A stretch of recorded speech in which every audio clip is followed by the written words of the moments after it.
The Arizona desert wanted to kill her.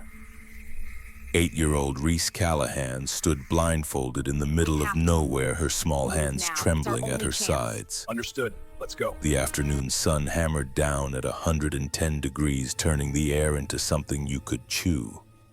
Sweat soaked through her thin cotton shirt and pooled in the small of her back. She could taste salt on her cracked lips. Somewhere behind her boots crunched on gravel. 47 pieces.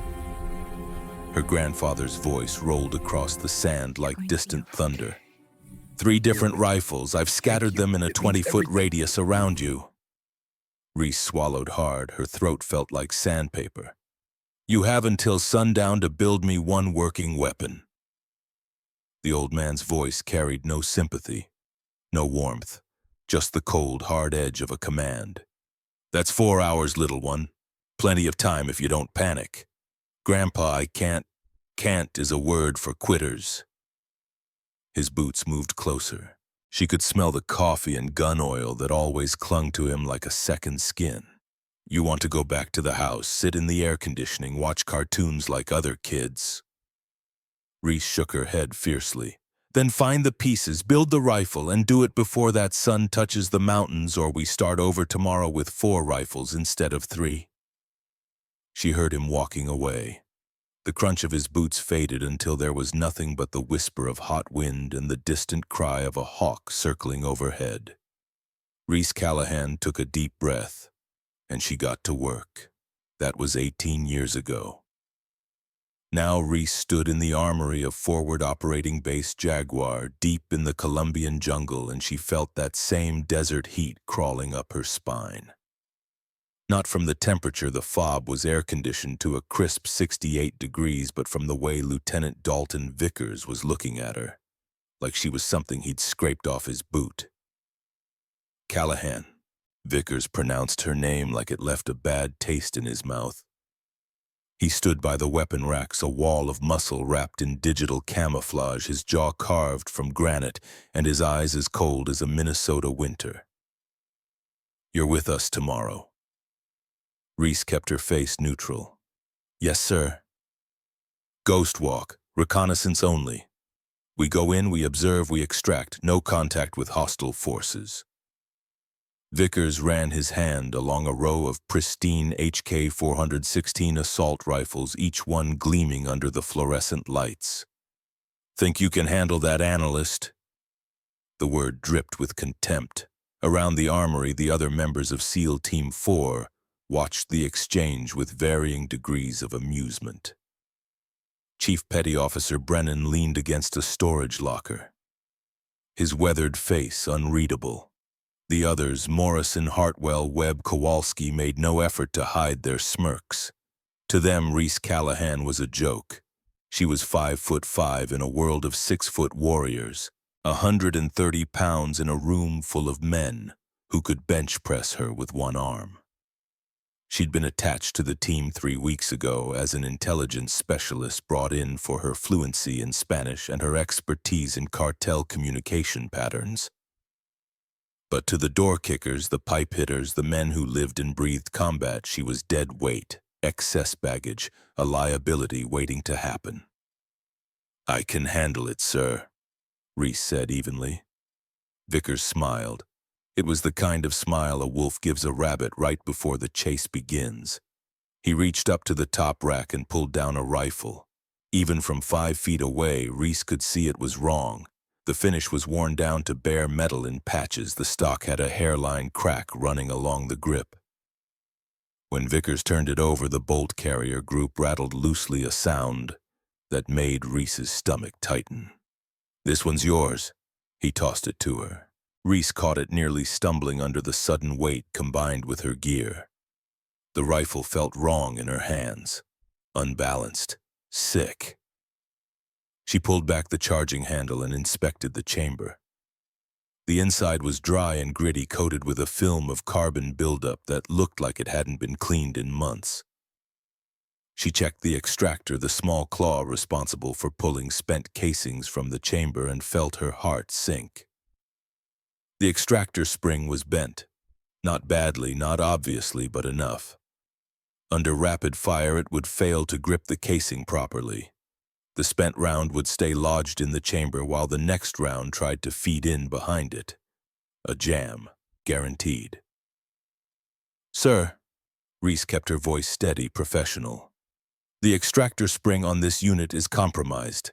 It's going to fail under rapid fire." The armory went dead silent.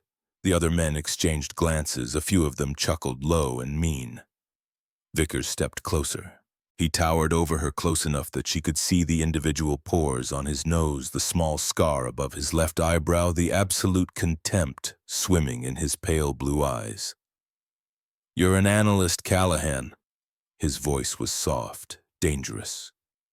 "You read maps, you intercept radio chatter, you sit in air-conditioned rooms and drink coffee while real operators do the actual work."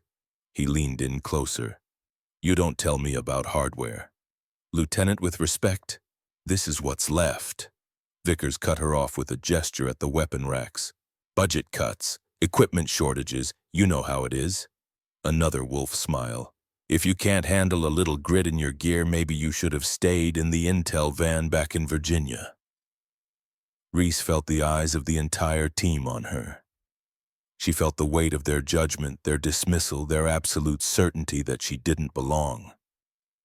She thought about her grandfather. She thought about the desert. She thought about standing blindfolded in the killing heat, her fingers bleeding from digging through hot sand, assembling a working rifle from scattered pieces while the sun tried to cook her alive. "It's a safety hazard, sir," she said quietly. "I'm required to report." "Report what?" Vickers was smiling now, really smiling, enjoying himself. "That you don't like your assignment, that the equipment isn't good enough for the princess from Naval Intelligence?"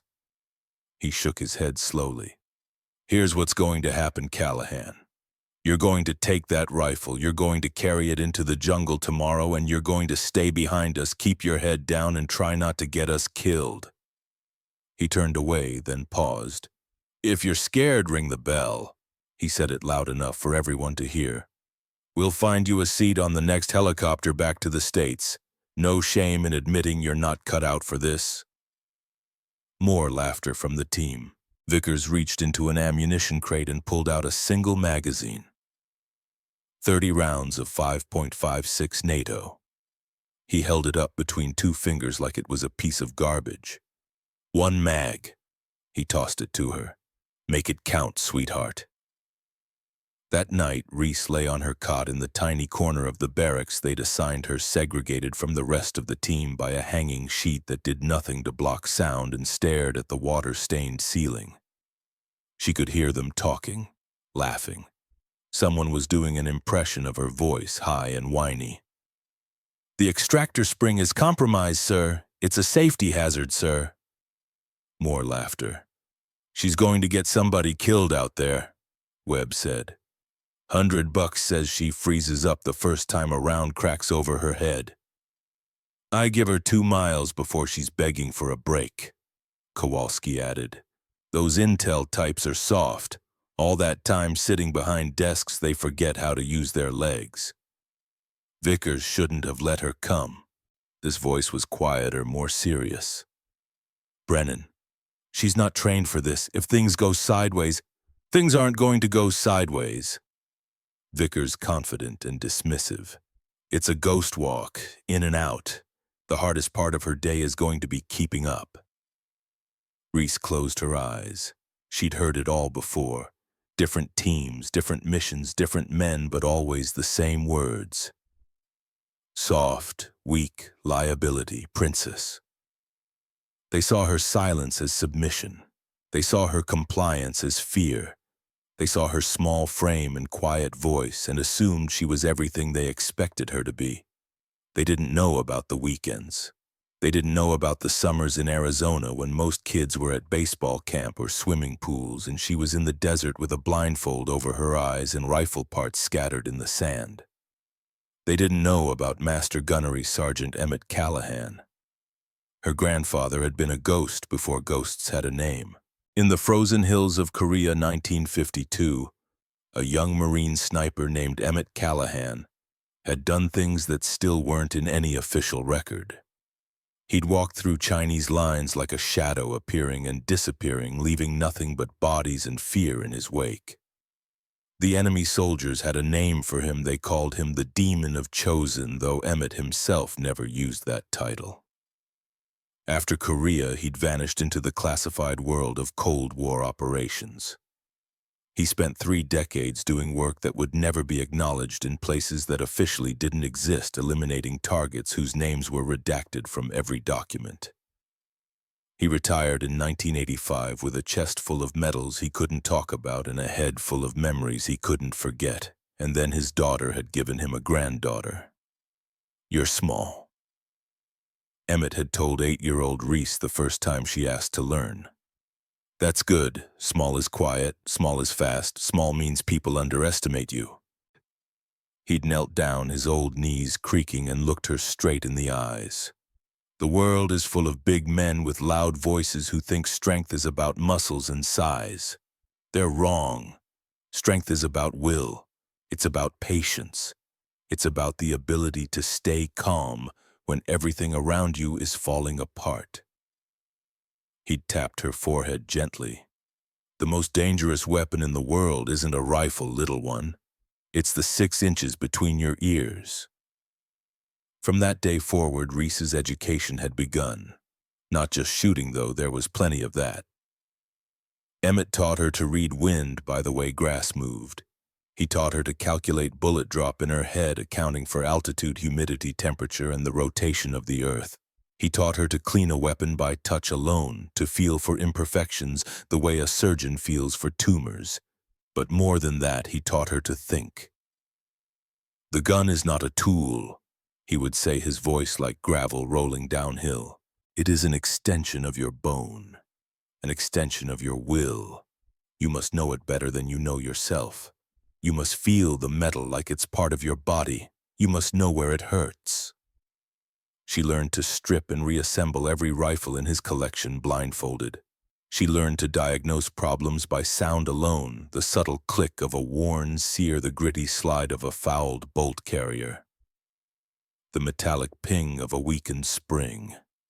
She learned to shoot between heartbeats. "Your heart beats 60 times a minute," Emmett explained. "That's 60 moments of motion, 60 tiny earthquakes running through your body. But between each beat, there's a pause, a stillness. That's when you squeeze the trigger. That's when you send your message." By the time she was 16, Reese could outshoot most adults. By 18, she was competing at the national level. By 21, she had standing offers from 3 Olympic shooting teams. She turned them all down. "Why?" her grandfather asked, and for once his voice held something other than instruction. It held curiosity. "Because that's not why you taught me," Reese said. "You didn't teach me to win medals. You taught me to serve." Emmett Callahan, the demon of Chosen, the ghost who had walked through hell and come out the other side, had smiled. It was the first time she'd ever seen him smile. "Then go serve," he said. "And when the time comes, when they underestimate you, when they doubt you, when they try to break you, remember what you are." "What am I?" "You're a Callahan." His eyes glittered with something fierce and and Callahans don't break. We bend the world until it fits us. Reese got up from her cot. The team had finally gone quiet, their laughter faded into sleep.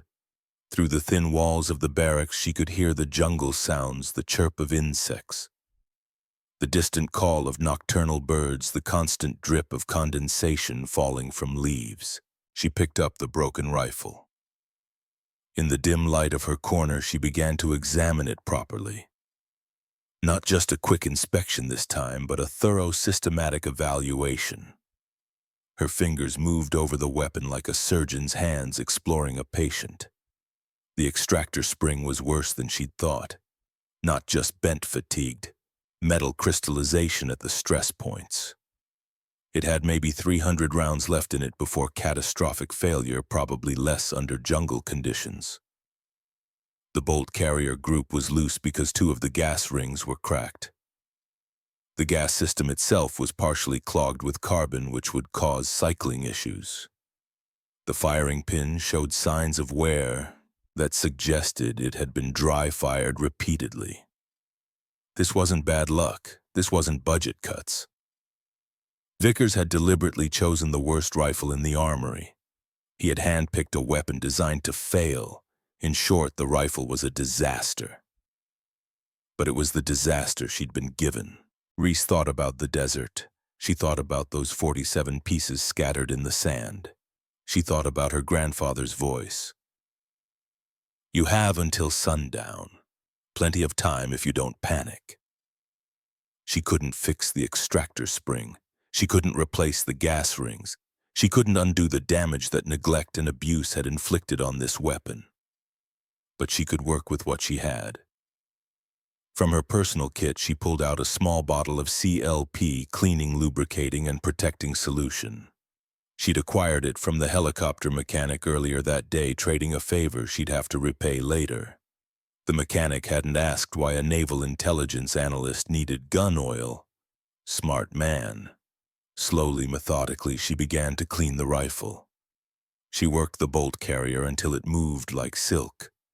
She flushed the gas tube with solvent until the carbon deposits broke free. She applied oil to every friction point, not too much, because excess lubricant attracted dust, but just enough to give the damaged components a fighting chance. The extractor spring was still compromised. Nothing she could do about that, but she could work around it. If she kept the chamber clean and wet, the spent casings would eject more easily. If she didn't fire too rapidly, she could give the weakened spring time to recover between shots. And if a jam occurred when a jam occurred, she knew exactly how to clear it. Tap, rack, reassess. Her grandfather had drilled it into her 1,000 times. "Malfunctions happen," he'd said. "Even the best weapons fail. The difference between a professional and an amateur is what happens in the 2 seconds after that failure. Amateurs panic, professionals adapt." Reese finished her work as the first gray light of dawn began to filter through the barracks windows. She hadn't slept. Her eyes burned with fatigue and her fingers ached from hours of repetitive motion. But the rifle was as ready as she could make it. Now she just had to survive the men who wanted her to fail. The morning briefing was short and brutal. "Simple reconnaissance," Vickers said, pointing to a map of the target area. "Colombian jungle approximately 15 kilometers from the Peruvian border. We've got reports of cartel activity, possible drug processing facility, possible weapons cache. Our job is to get eyes on confirm or deny and extract." He looked around the room at his team. His gaze passed over Reese like she wasn't there. "Standard formation. Morrison on point, Brennan at rear. Kowalski carries the heavy kit. Webb handles comms. Hartwell runs overwatch with the long gun." A pause.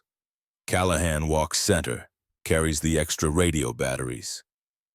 Morrison whistled. "That's 40 extra pounds, Lieutenant." "She wanted to come." Vickers shrugged. "She can carry her weight." Reese said nothing.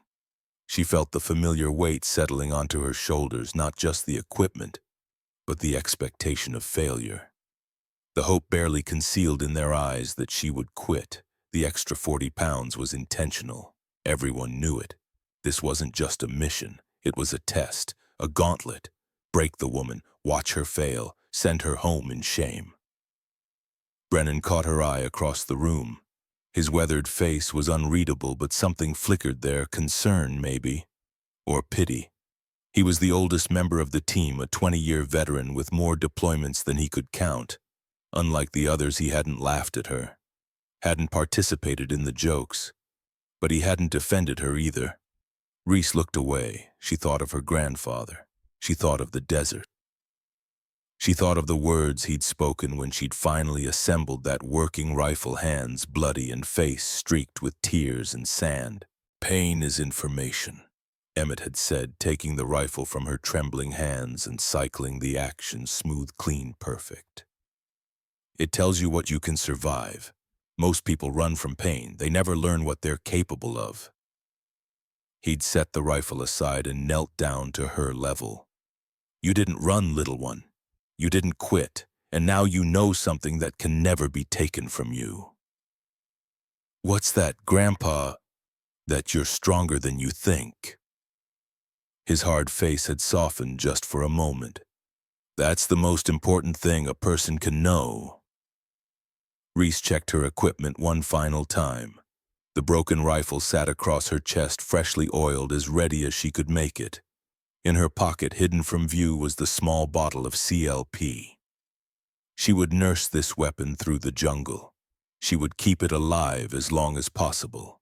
And when it failed, because it would fail, she would adapt. That was what Callahans did. They moved out at 0600. The jungle swallowed them like a living thing. Within minutes, Reese's uniform was soaked through with sweat. The humidity was suffocating, a wet, heavy blanket that wrapped around her chest and made every breath feel like drowning. Insects swarmed her face, drawn to the salt on her skin. Vines grabbed at her boots with every step, and the weight. God, the weight. 40 extra pounds of radio batteries strapped to her already heavy pack. Her shoulders screamed, her lower back felt like someone had driven a railroad spike through it. Every step was a negotiation between her body's demand for rest and her will's refusal to give in. "Keep up, Callahan."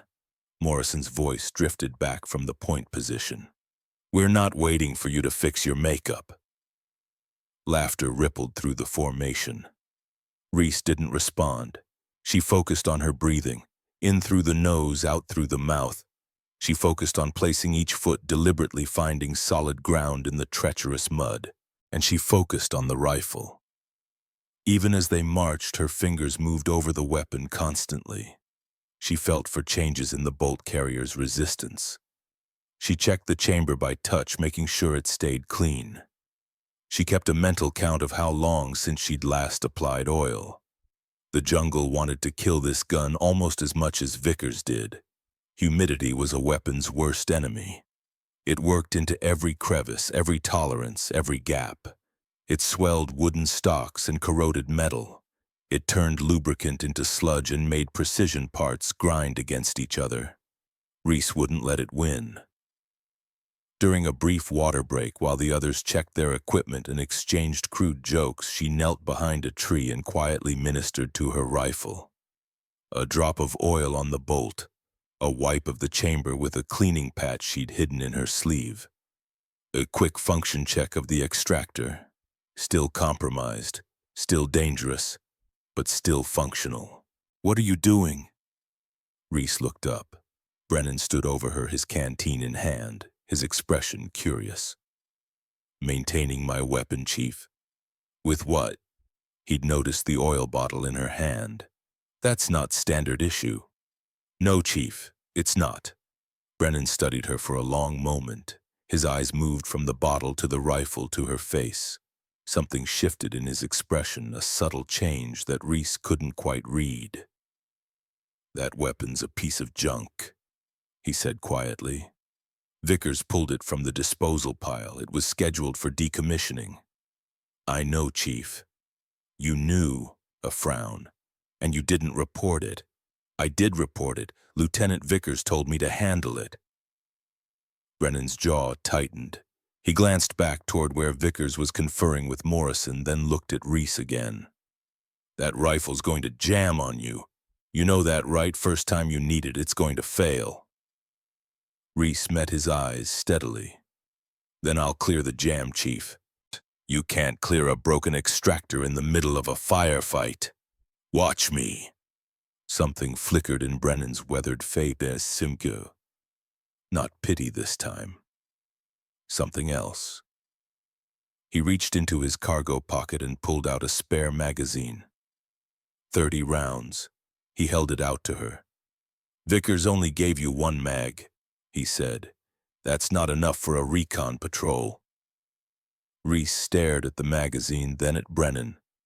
Chief, take it. His voice was gruff, uncomfortable. And keep your head down out there, Callahan. I've lost enough teammates. I don't need to lose another one because some officers got a point to prove. He walked away before she could respond. Reese looked at the magazine in her hands. 30 extra rounds. Not much, barely a few seconds of sustained fire. But from a man who had given her nothing but silence since her arrival, it felt like something more. She slipped the magazine into a hidden pocket and rejoined the formation. The jungle pressed in around them. The sky darkened. Somewhere in the distance, thunder rolled across the mountains like a warning, and Reese Callahan marched on carrying her broken rifle and her dead weight and her grandfather's voice in her head. The real test isn't what happens when everything goes right. The real test is what happens when everything goes wrong.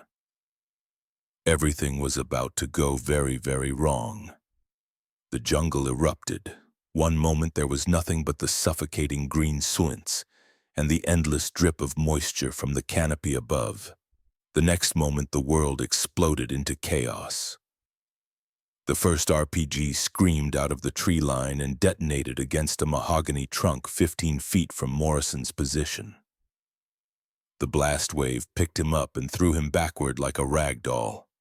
Splinters of wood the size of kitchen knives sprayed through the air, shredding leaves and flesh alike.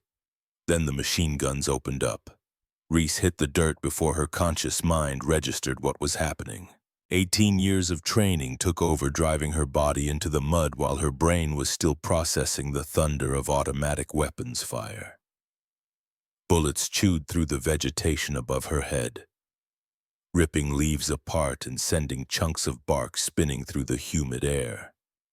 Contact left, contact left. Brennan's voice cracked over the radio, raw and desperate. Multiple hostiles, 50 meters. More gunfire, more explosions. The cartel militia had them boxed in, firing from 3 directions at once. This wasn't a chance encounter. This was a carefully planned ambush executed with military precision. They had walked straight into a kill zone. Reese pressed herself flat against the jungle floor. The mud was cool against her cheek, a strange contrast to the heat of fear burning through her veins. Around her, the SEAL team was scrambling for cover, returning fire in short, controlled bursts. But they were outgunned, outnumbered, and completely exposed. "How many?" Vickers shouted into his radio. "I count at least 30. Webb's voice came back pitched high with adrenaline. "Maybe more in the trees." 30 hostiles, maybe more, against 6 operators and 1 intelligence analyst with a broken rifle. The odds were overwhelming. Reese's hand found her weapon. She could feel the familiar weight of it, the cool metal slick with jungle moisture. She thought about the compromised extractor spring, the cracked gas rings, the 100 small failures waiting to happen inside that damaged mechanism. She thought about her grandfather's voice. Malfunctions happen. The difference between a professional and an amateur is what happens in the 2 seconds after that failure. She pushed up onto one knee, brought the rifle to her shoulder, and acquired a target. A cartel fighter was advancing through the tall grass on their left flank, his AK-47 spitting fire. Reese centered her front sight on his chest, took a breath, and squeezed the trigger between heartbeats. Click. The most terrifying sound a soldier can hear in combat. No bang, no recoil, no round downrange, just that hollow, empty click of a firing pin striking nothing but dead air. The rifle had jammed. The extractor had failed to pull the spent casing from the chamber, leaving a live round trapped behind a dead one. Exactly as she had predicted. Exactly as Vickers had intended. Time slowed down. Reese saw the cartel fighter turn toward her position, saw his weapon swinging around, saw death coming for her in the form of 7.62mm rounds. And she heard Vickers laughing. Not out loud, not really, but she could feel it. That smug, satisfied certainty radiating from him somewhere behind her. The confirmation of everything he believed. The proof that she was exactly what he had always said she was: weak, useless, a liability. Reese Callahan felt something shift inside her chest. It wasn't anger. It wasn't fear. It was something colder and harder and infinitely more dangerous. It was the same cold fire she had discovered in herself at 8 years old when her grandfather first taught her that surrender was not an option. It was refusal. Her hands moved, not with panic, not with desperation, with the precise economical movements her grandfather had drilled into her over 10,000 repetitions. Tap, rack, assess. She slapped the magazine to ensure it was seated. She racked the charging handle, but the bolt wouldn't move. The jam was too severe. The spent casing was wedged in the chamber at an angle, blocking everything. Standard clearance wouldn't work. Reese adapted. She angled the rifle sideways, letting gravity assist. She ripped the magazine out and let it fall. She drove her thumb into the ejection port, feeling for the jammed casing, finding the edge of the brass with her fingernail. The metal sliced into her skin, blood welled up immediately, hot and slick. She didn't flinch. She hooked her finger around the casing and ripped it out with brute force, tearing her own flesh in the process. The chamber was clear. She slammed the magazine back in. She racked the bolt. She heard the beautiful sound of a round chambering. 3 seconds, maybe less. The cartel fighter had almost completed his turn. His AK was coming up. His finger was on the trigger. Reese fired first. The round took him in the center of the chest. He staggered backwards, surprise frozen on his face, and collapsed into the tall grass. But Reese wasn't done. She understood her weapon now. She knew its rhythm, its limitations, its breaking points. The damaged extractor would hold for approximately 3 rounds before failing again. 3 shots, then another jam, then another clearance. She had to make every bullet count. Her eyes swept the left flank. 4 more fighters were pushing through the vegetation, trying to outflank the pinned-down SEALs. They were moving fast, professional, coordinated. In 10 seconds, they would be in position to drop grenades behind the team's cover. Nobody else had seen them. Morrison was down, clutching his bleeding arm. Webb was focused on the frontal assault. Kowalski's machine gun was suppressed by enemy fire. Vickers was shouting orders, but his attention was on the main threat, not the flanking maneuver. Only Reese saw death coming from the side. She rose from cover, not crouching, not hiding. She stood up in the middle of the firefight, fully exposed to the enemy guns, and brought her broken rifle to bear. "Callahan, get down!" Someone screamed. Maybe Brennan, maybe Vickers. She didn't hear them. She heard her grandfather. "Shoot between heartbeats." Her heart was pounding. Adrenaline flooded her system. Her pulse hammered in her ears at 160 beats per minute. But between those beats there was stillness. Reese found the stillness. Crack! The first flanker's head snapped back. Dead before he hit the ground, the rifle jammed. She cleared it in 2 seconds. Blood from her torn fingers smeared across the ejection port. Crack, crack, 2 more down, center mass. They crumpled into the grass like puppets with cut strings. Jam, clear, crack. The 4th flanker had just raised his weapon to fire. Reese's bullet caught him in the throat. He spun sideways and fell, his AK-47 discharging uselessly into the canopy. Crack. The 5th man. She hadn't even seen him until he moved. He had been hiding behind a fallen log, waiting for his moment. Reese shot him through the eye at 40 meters. 5 targets, 6 seconds. With a broken rifle that jammed twice. The left flank was clear. Reese dropped back into cover, her chest heaving, her bloody hand trembling around the grip of her weapon. The rifle was hot. The chamber was fouled. She ejected the spent magazine and reached for her backup. Her fingers found the spare mag Brennan had slipped her before the mission. Without those 30 extra rounds, she would have been empty after the 3rd kill. The old chief's quiet act of defiance had just saved her life and everyone else's on that flank. She slammed the fresh magazine home and scanned for more threats. But she was alive, and so was her team for now. What the hell was that? Vickers had crawled over to her position. His face was streaked with mud and sweat, his eyes wide with something she had never seen there before. Shock, disbelief, and something else. Fear. "Clearing the flank, sir." Reese's voice was steady, almost calm. 5 hostiles were attempting to outmaneuver our position. Vickers stared at her. Then he looked at the 5 bodies crumpled in the grass. Then he looked back at her, at the blood dripping from her hand, at the battered rifle clutched against her chest. He opened his mouth to say something. The DSHK opened up. The sound was unmistakable. A Russian-made heavy machine gun, probably mounted in a reinforced position somewhere up the hill. The 12.7mm rounds were designed to penetrate light armor, to destroy vehicles, to turn human bodies into unrecognizable meat. And now it was firing directly at them. The first burst shredded the tree trunk Kowalski was hiding behind. Splinters exploded outward. Kowalski screamed and dove sideways, his machine gun abandoned. The second burst walked across the jungle floor toward Brennan's position. The old chief barely rolled clear in time, the massive rounds churning the earth inches from his legs. "Heavy gun, 12 o'clock.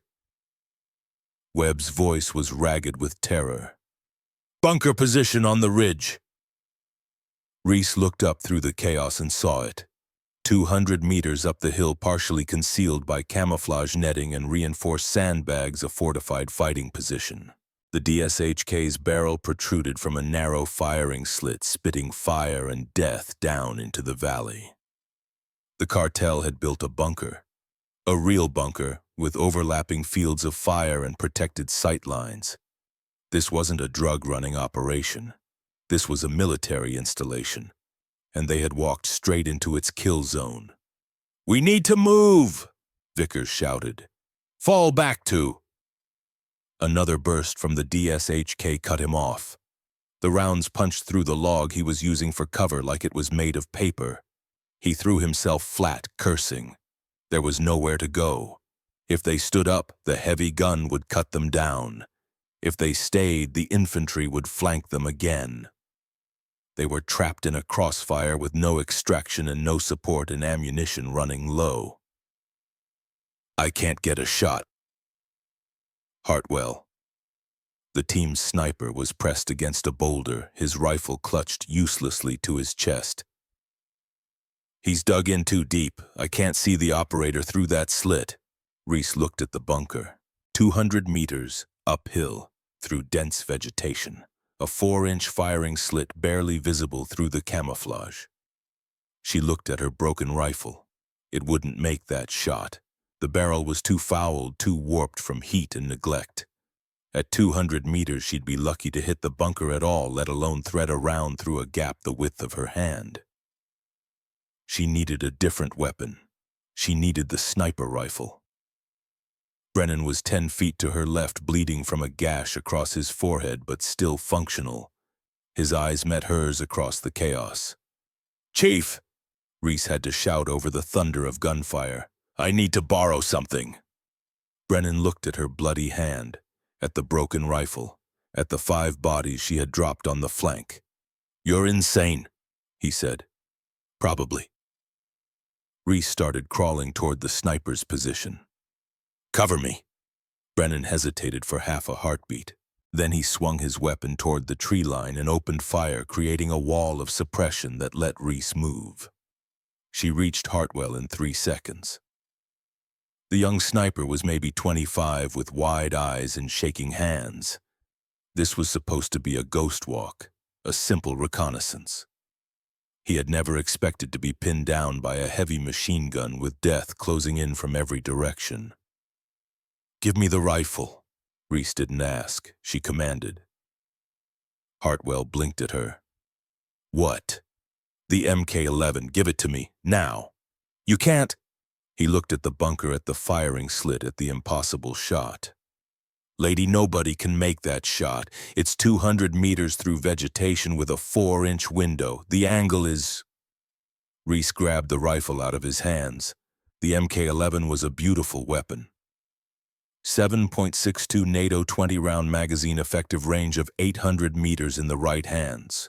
It felt solid and true against her shoulder, a stark contrast to the broken piece of junk she had been carrying. She didn't check the scope. She didn't use the bipod. She didn't take a supported position. She stood up. "Callahan!" Multiple voices screamed her name. "Get down! Get down!" The DSHK operator saw her. She could feel his attention shift, feel the massive barrel swinging toward her position. In 2 seconds, maybe 3, a burst of 12.7mm rounds would tear her body apart. She had one shot. Reese blocked out the chaos. She blocked out the screaming, the gunfire, the fear. She blocked out Vickers and the team and the cartel fighters in the trees. She went to a place deep inside herself, a place her grandfather had shown her in the Arizona desert. A place where nothing existed except the rifle and the target and the space between heartbeats. She felt the humidity in the air. 93%. The bullet would fly slightly faster in the thick atmosphere, but it would also drop more due to the increased drag. She calculated the adjustment in her head. She felt the wind on her cheek, 3 miles per hour from the southeast. Barely enough to matter at this range, but she compensated anyway. A 1/4 inch left. She felt the uphill angle, 20 degrees. The bullet would impact high if she aimed center mass. She adjusted her point of aim to the lower edge of the firing slit. She felt her heart pounding in her chest. Thump, thump, thump, and between the beats, in that infinitesimal moment of stillness, she squeezed the trigger. The rifle bucked against her shoulder. The round screamed across 200 meters of jungle, punching through leaves and branches, rising on its ballistic arc before dropping toward the bunker.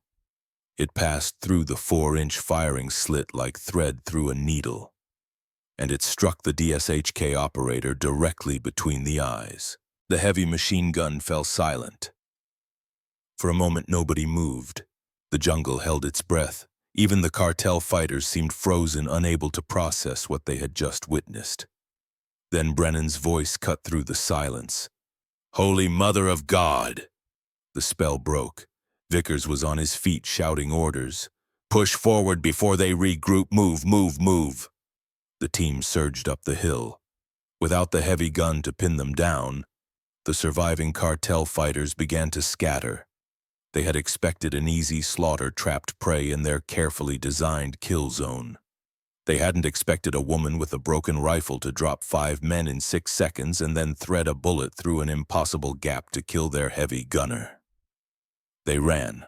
The SEALs pursued, eliminating the remaining hostiles with brutal efficiency. Within 3 minutes, the ambush was over. The jungle fell quiet again, the silence broken only by the moans of wounded men and the distant cry of startled birds. Reese stood alone in the middle of the kill zone, the sniper rifle still clutched in her hands. Her finger was still bleeding. Her heart was still pounding. Her entire body trembled with the aftershocks of adrenaline and terror and something else. Triumph. She had done it. She had taken the broken rifle Vickers had given her, the weapon designed to make her fail, and she had turned it into a tool of survival. She had killed 5 men with a gun that jammed twice. She had made an impossible shot that no one believed could be made. She had proven them all wrong. But as the adrenaline faded and the reality of what she had done began to sink in, Reese felt no joy, no satisfaction. Only a hollow exhaustion and the weight of lives taken on her conscience. This was what her grandfather had trained her for. This was the purpose of all those summers in the desert, all those hours of blindfolded practice, all that pain and blood and determination. Not glory, not recognition, survival. Brennan appeared at her side. Blood still trickled from the gash on his forehead, mixing with sweat and mud to paint strange patterns across his weathered face. He looked at her with an expression she had never seen before. Respect. Real respect earned in blood and fire. "That shot," he said quietly. "I've been in this business for 20 years. I've never seen anything like that." Reese didn't respond. She was staring at the bunker up the hill, at the silent DSHK, at the body of the man she had killed with a single perfect round. "Where did you learn to shoot like that?" "My grandfather." The words came out automatically without thought. "Master Gunnery Sergeant Emmett Callahan. He was a scout sniper in Korea." Brennan's eyes widened. "Emmett Callahan, the demon of Chosen." Reese looked at him sharply. "You know that name. Know it." Brennan let out a sound that was half laugh, half disbelief. "Lady, everyone who's ever held a rifle in the United States military knows that name. Your grandfather is a legend." He shook his head slowly. "And apparently legends run in the family." Reese said nothing. She looked down at her bloody hand, at the torn skin and the drying crimson stains. She thought about the men she had killed. She thought about the moment when everything had gone silent inside her head, and nothing existed except the shot. She thought about her grandfather's words spoken so many years ago in the Arizona desert. "When they underestimate you, when they doubt you, when they try to break you, remember what you are." "What am I?" she had asked. "You're a Callahan, and Callahans don't break." Vickers approached. His face was unreadable. The arrogance was gone, replaced by something harder to identify. He stopped 5 feet away and stood there looking at her, looking at the rifle in her hands, looking at the 5 bodies on the flank, looking at the silent bunker on the ridge. "That was..." He stopped, swallowed, started again. "How did you..." Before he could finish, Webb's voice crackled over the radio. "Evac inbound. 2 minutes to extraction. All personnel move to LZ Alpha." Vickers closed his mouth. Whatever he had been about to say, it would have to wait. The team began moving toward the extraction point. Reese fell in with them, the sniper rifle still cradled in her arms. She noticed that no one told her to walk in the center anymore. No one made jokes about her makeup or her weak legs or her inability to keep up. They gave her space, they gave her silence, they gave her respect. But as they moved through the jungle toward the sound of approaching helicopters, Reese caught Vickers looking at her. His expression was complex, layered with emotions she couldn't quite parse. Shame, maybe, or guilt, or perhaps something even more difficult to acknowledge. He had tried to break her. He had given her a weapon designed to fail and a burden designed to crush. He had set her up to die in this jungle, another statistic, another woman who couldn't hack it in the teams. Instead, she had saved his life. 2 of the men she had killed on the flank had been moving toward Vickers' position. If she hadn't seen them, if she hadn't stood up in the middle of the firefight and dropped them with a broken rifle, they would have put bullets in his back. He knew it, she knew it, and that knowledge hung between them like a weight heavy and unspoken all the way to the extraction point. The Black Hawk touched down in a storm of rotor wash and flying debris. Reese climbed aboard with the rest of the team, her boots slick with mud and blood. She found a seat near the door and strapped in, letting the vibration of the aircraft wash over her exhausted body. The jungle fell away beneath them. The kill zone shrank to a green smudge, then disappeared entirely as the helicopter climbed toward the clouds. Reese closed her eyes. She could still feel the rifle in her hands. She could still hear the click of the jam, the crack of her shots, the distant thunder of the heavy gun falling scent. She could still feel her grandfather's presence like a ghost standing at her shoulder, nodding with grim approval. "You proved you can shoot," his voice whispered in her memory. "The real question is, can you lead when they finally see you?" Reese didn't know the answer to that question, but for the first time in 3 weeks she thought she might have a chance to find out. The helicopter carried them home through the gathering clouds. And somewhere below, in a jungle already beginning to reclaim its dead, 6 men lay where a woman with a broken rifle had taught them the last lesson they would ever learn. Never underestimate a Callahan. The helicopter was silent. No one spoke. No one joked. No one exchanged the usual post-mission banter that followed a successful extraction. The Black Hawk's rotors beat a steady rhythm overhead, filling the cabin with white noise, but beneath that mechanical thunder, there was nothing but the weight of what had just happened. Reese sat near the open door, her boots dangling over the jungle canopy 3,000 feet below. The wind whipped at her face, cold and clean after the suffocating humidity of the valley. She watched the green carpet of trees scroll past beneath her, each ridge and valley looking exactly like the last, an endless maze that had almost become her grave. Her hand throbbed where she had torn it, clearing the jam. She had wrapped it in a field dressing, but blood was already seeping through the gauze, staining it, a deep crimson that matched the sunset bleeding across the western sky. She didn't feel the pain anymore. She didn't feel much of anything. Around her, the SEALs sat in their jump seats with their heads down, their weapons across their laps, their eyes fixed on the floor or the walls or their own bloody hands.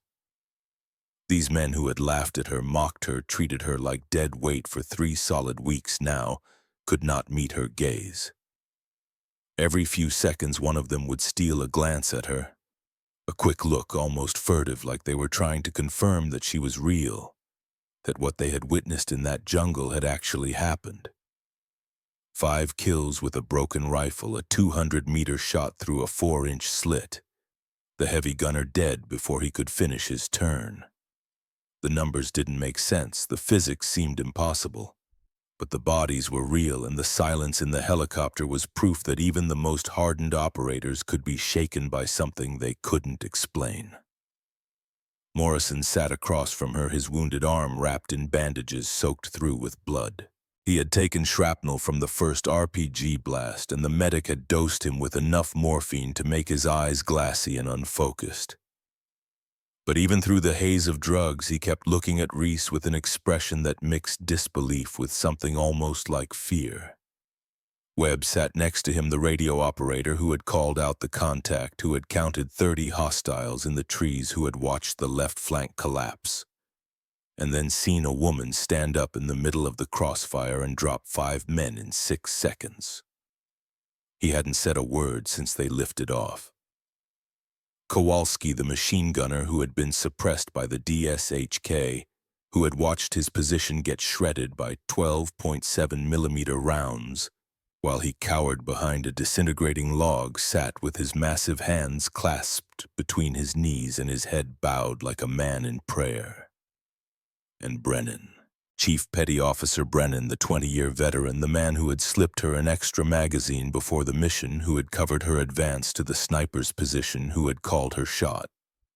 The most incredible thing he had seen in 2 decades of combat.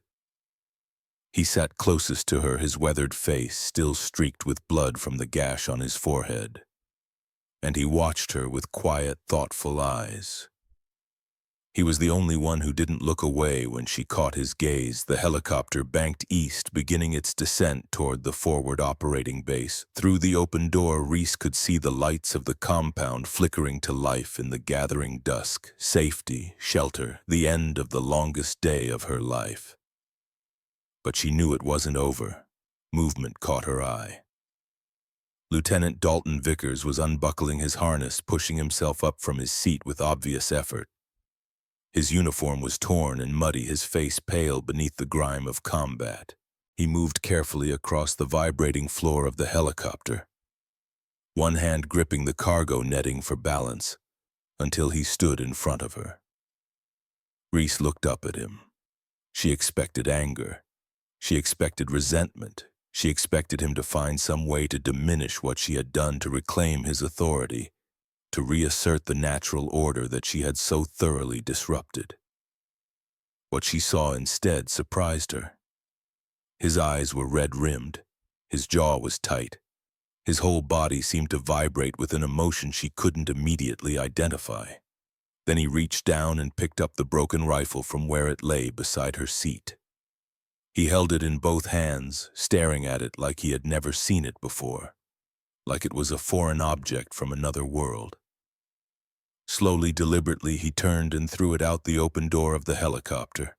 The rifle tumbled through the air, spinning end over end, shrinking to a black speck against the green jungle below, before disappearing entirely into the canopy. Gone, destroyed, erased from existence like the sabotage it represented.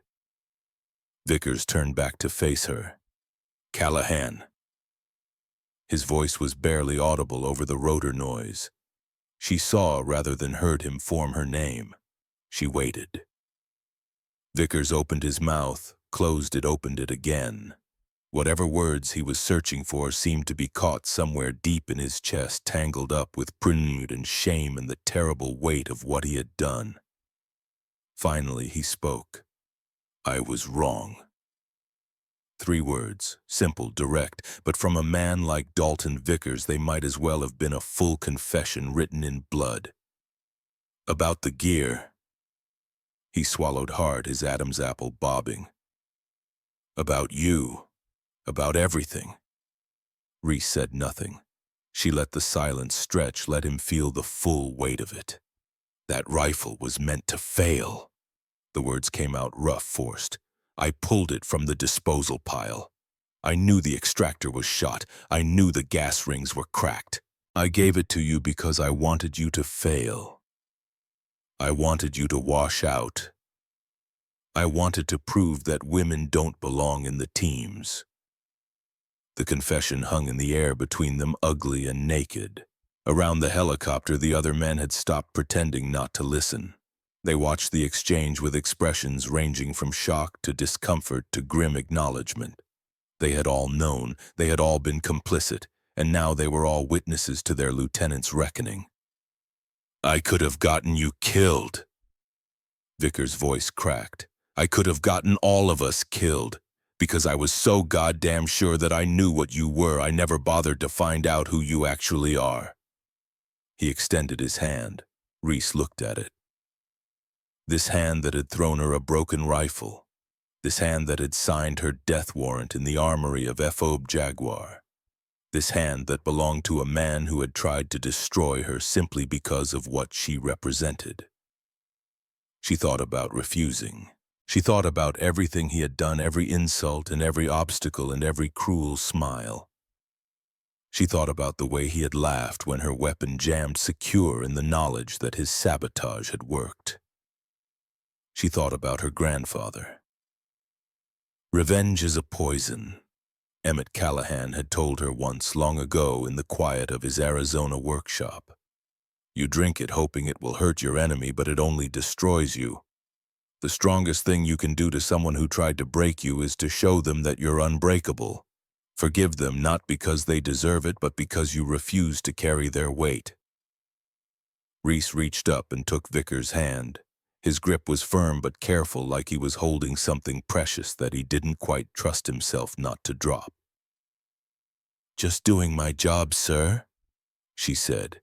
It wasn't forgiveness, not exactly, but it was a beginning. Vickers nodded once sharply and released her hand. He started to turn away, then stopped. "Those 2 men," he said quietly, "on the flank, the ones you dropped with your last rounds. What about them? They were coming up behind my position." His voice was barely a whisper now. "I never saw them. If you hadn't stood up, if you hadn't taken that shot with a rifle that was jamming every 3 rounds, they would have killed me. You saved my life with a weapon I gave you to fail." He held her gaze for a long moment. "I won't forget that, Callahan, ever." Then he turned and walked back to his seat, leaving Reese alone with the wind and the fading light and the weight of everything that had changed. The helicopter touched down at Fob Jaguar just as the last sliver of sun disappeared behind the mountains. The team unloaded in silence, each man collecting his gear and moving toward the barracks with the heavy steps of exhaustion. Medical personnel rushed out to meet Morrison, loading him onto a stretcher and wheeling him toward the field hospital.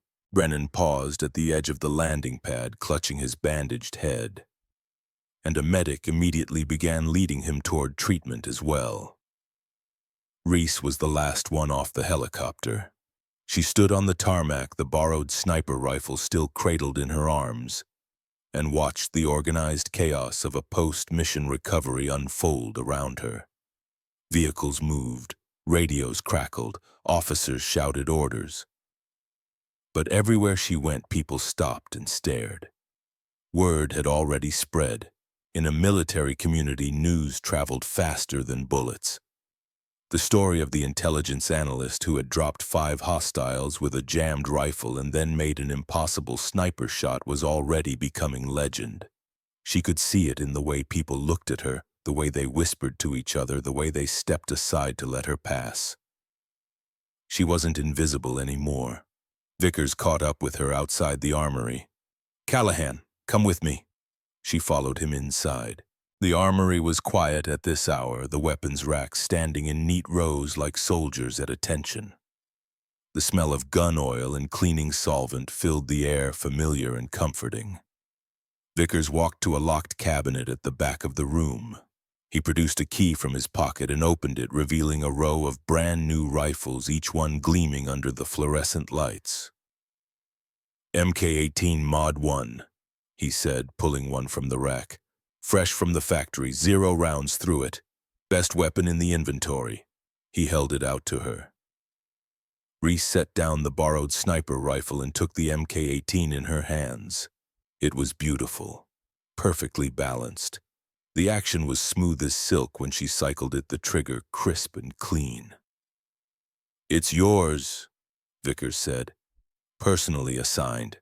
Nobody touches it but you." "Sir, I don't—" "You earned it." His voice was firm. "What you did out there today, that wasn't luck. That was skill. That was training. That was something that most operators never develop in their entire careers." He paused. "I spent 3 weeks trying to break you, and you know what I learned?" "What's that, sir?" "You can't break someone who's already been forged in fire." Reese thought about the lessons forged in Arizona heat, about the moment she first understood what it meant to be a Callahan. "My grandfather used to say that pain is information," she said quietly. "It tells you what you can survive." "Smart man." "He was a Marine." Vickers smiled. It was a real smile this time, with no cruelty behind it. "That explains a lot, actually." "What unit?" "Scout snipers. Korea then classified work during the Cold War. His name was Emmett Callahan." Vickers' face went pale. Emmett Callahan. He repeated the name slowly, like he was tasting each syllable. "The demon of Chosen. The ghost who walked through Chinese lines like they weren't even there. You know him. Know him." Vickers let out a sound that was half laugh, half disbelief. "Callahan, that man trained me. 20 years ago, when I was a green lieutenant who thought I knew everything, your grandfather spent 6 months beating the arrogance out of me at a classified facility in Nevada. He was the hardest, meanest, most exacting instructor I ever had." He shook his head slowly. "And also the best." Reese stared at him. "You trained with my grandfather. He never mentioned his family, never talked about anything personal. But he had this saying, something he repeated every time one of us screwed up. Callahans don't break. We bend the world until it fits us." Vickers met her eyes.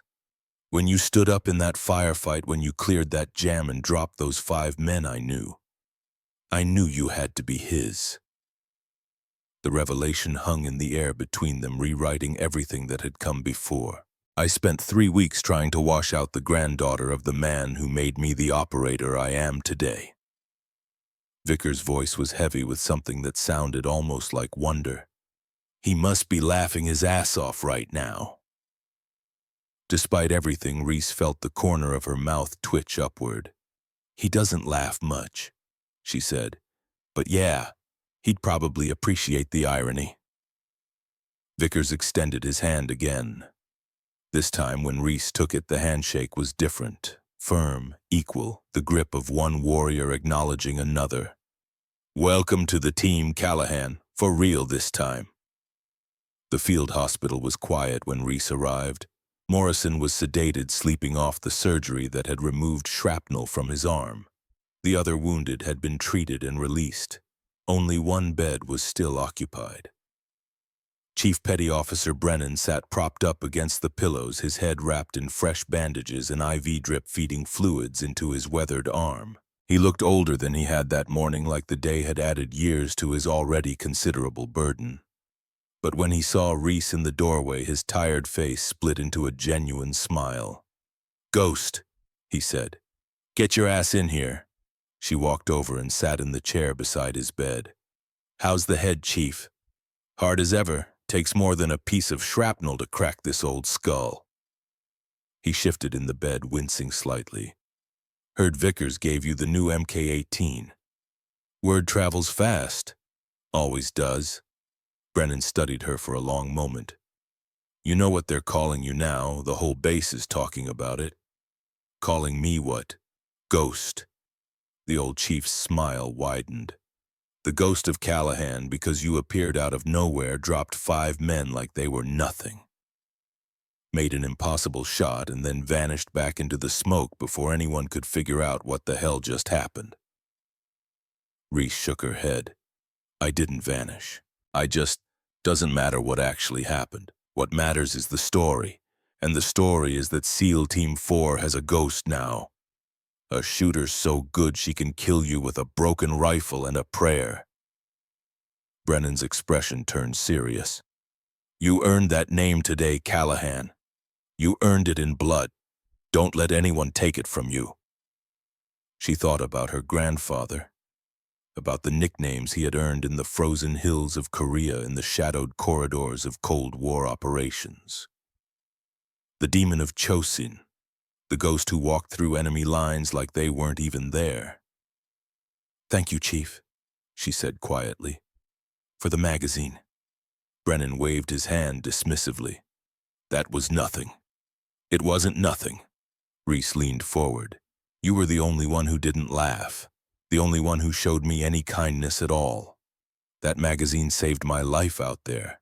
Without those extra 30 rounds, I'd have been empty after the 3rd kill on that flank." "Might have saved all our lives," Brennan corrected. "If you'd run out of ammunition, those 5 bastards would have rolled us up like a cheap carpet." He paused.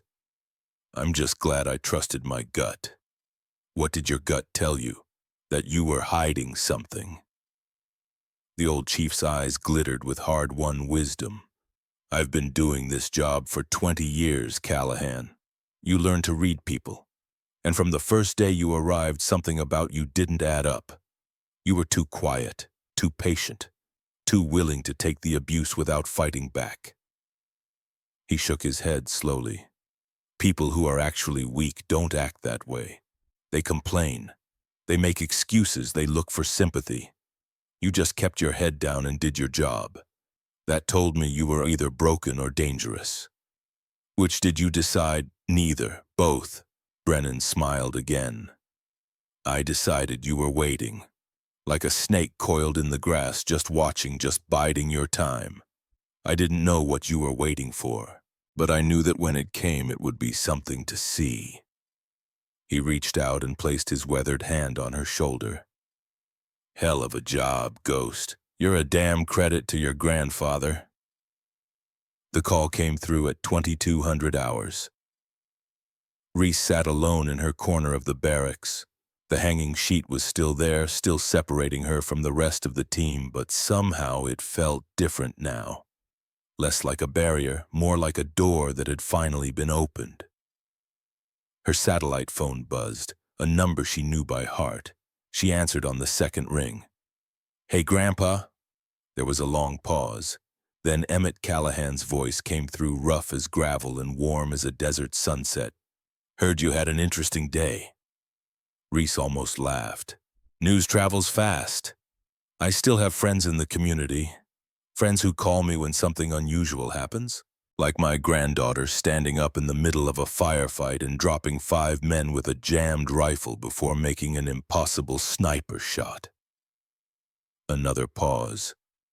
They say you cleared the malfunction in under 3 seconds. That true? Yes, sir. Using the technique I taught you. Tap rack assess, then manual extraction when the casing wouldn't clear.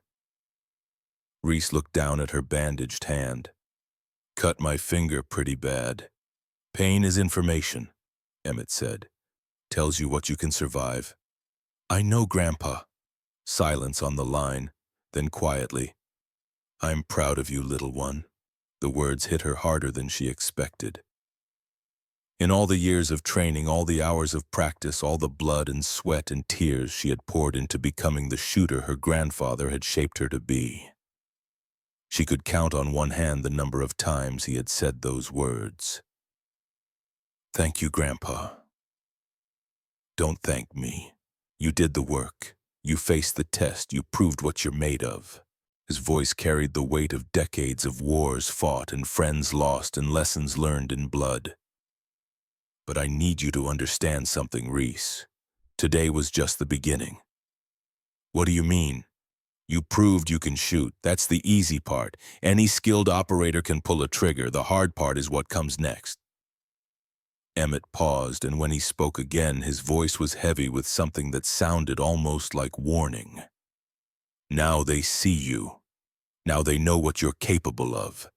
And that means they're going to expect more. They're going to put more weight on your shoulders, more responsibility on your back, more lives in your hands. I can handle it. I know you can. That's not what worries me.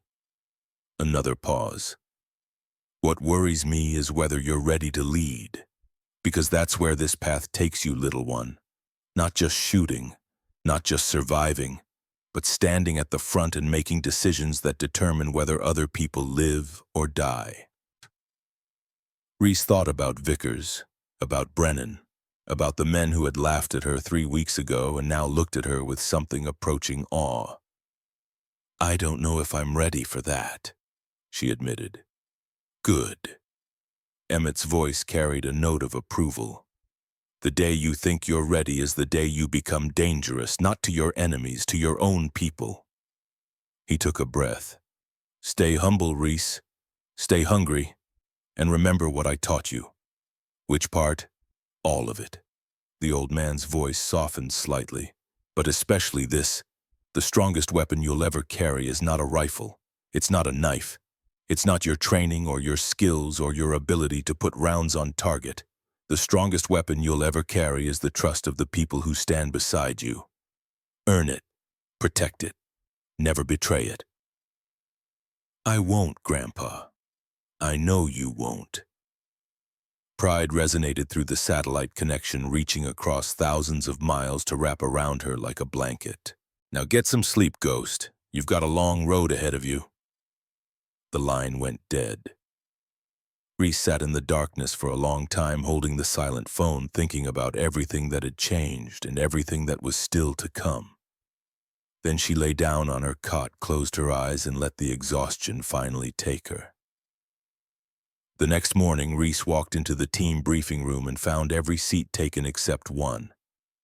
The chair at the front of the table, right next to Lieutenant Vickers. The men of SEAL Team 4 looked up as she entered. Morrison, his arm in a sling but his eyes clear. Webb no longer avoiding her gaze. Kowalski, who nodded once with something that looked almost like deference. Hartwell, the young sniper who watched her with undisguised admiration. And Brennan, his head still bandaged, smiling his knowing smile. Callahan, Vickers gestured to the empty seat. Sit down. We've got a new mission briefing. She sat. Vickers tapped a control and a map appeared on the screen behind him. A different jungle, a different valley, a different set of targets. Intel suggests a high-value target is moving through this region in the next 48 hours. We've been tasked with interdiction. He looked around the table, his gaze finally settling on Reese. Given recent events, I've restructured our tactical approach. Callahan will be designated marksman for this operation. Official position not attached support. The room was silent. Any objections? Vickers asked. Nobody spoke. Good. The lieutenant allowed himself a small smile. Then let's get to work. Ghost, you're on Overwatch. Show us what you've got. Reese looked around the table at the men who had once wanted her to fail. Men who had laughed at her, mocked her, dismissed her as dead weight. Men who now waited for her input with something that looked almost like anticipation. She thought about her grandfather, about the lessons forged in Arizona heat, about the moment she first understood what it meant to be a Callahan. She thought about the broken rifle spinning end over end, disappearing into the jungle canopy. She thought about the 6 bodies in the tall grass, the silent bunker on the ridge, the impossible shot that had changed everything. "Understood, sir," she said. "I won't let you down." Vickers met her eyes. "I know you won't, Ghost. That's why you're here." And for the first time since she had arrived at Phoebe Jaguar, Reese Callahan felt like she finally belonged. Not because they had accepted her, but because she had accepted herself. She was a shooter, a warrior, a ghost who walked through fire and came out the other side. She was her grandfather's legacy made flesh, and she was just getting started.